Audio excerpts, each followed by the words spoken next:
Hey, so I've been working with a number of clients recently who are looking to get an SBA loan, and at the same time, they're trying to lease a space, maybe lease a retail space or lease an office space for their business. And the timing of trying to kind of get these two things to the finish line at the same time, the SBA loan closing and the lease, is really challenging. And so, wanted to kind of give you a few tips on this if this describes your situation.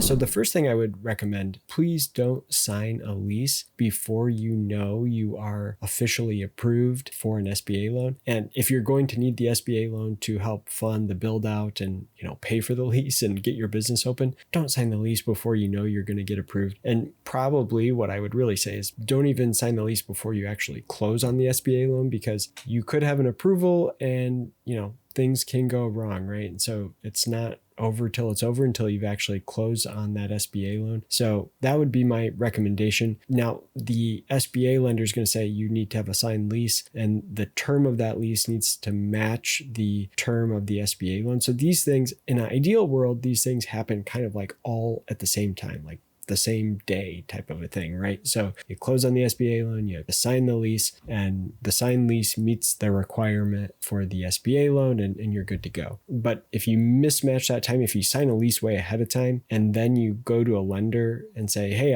I've already signed a lease and now I need to borrow some money to be able to do the build out and get my business open, the lender's going to say, why did you sign the lease again if you didn't have the funding lined up? So it looks like they're going to have to bail you out, and that's kind of a bad look. My suggestion, I wrote this LinkedIn post, but my suggestion was just, hey, start really early because it's going to take a while. But I thought Zachary Renta here left a good comment that I thought was really helpful and just wanted to highlight. So this just gives you kind of a sense of in theory, what that process should look like. So kind of a first step would be go to a lender first, try to get a sense of what the lender would be willing to approve. So really what you're looking for here is a letter of intent from a lender. They understand your business plan at a high level, have looked at some rough numbers or rough projections, have a rough idea of what the build out cost might be and what the rent might be and that sort of thing, to give you a sense of, is this possible? So then you can go and start shopping for a lease and kind of know roughly what your budget's going to be. Okay. So then you would go and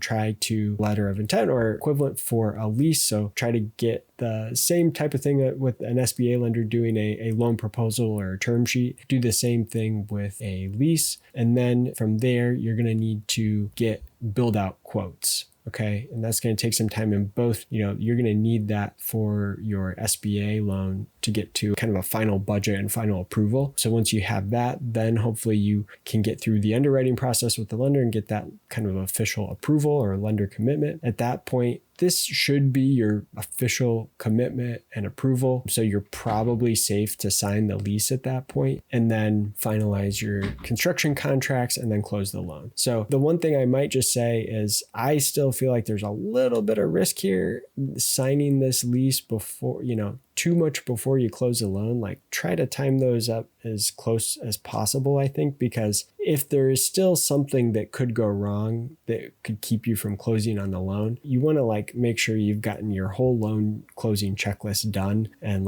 you've got that all taken care of, and then maybe you sign the lease because you need to sign the lease in order to close the loan. Okay, that may be the case, but try to time those up as close as possible. So that is the process that I would recommend. It's kind of a confusing process and you can feel like you're stuck in an infinite loop sometimes. And so, if you're working on a deal and you would like me to kind of review what you're working on, we do offer a free SBA review. We'll put a link in the description of the video below to our free SBA review form. You can fill that out. Tell me a little bit about your project. I can give you some feedback, and kind of help you depending on where you're at in this process. If you need help finding a lender that could provide that term sheet to kind of give you the confidence to go out and start shopping for a lease, we can certainly help with that. So feel free to reach out. So hope this has been helpful. Thanks.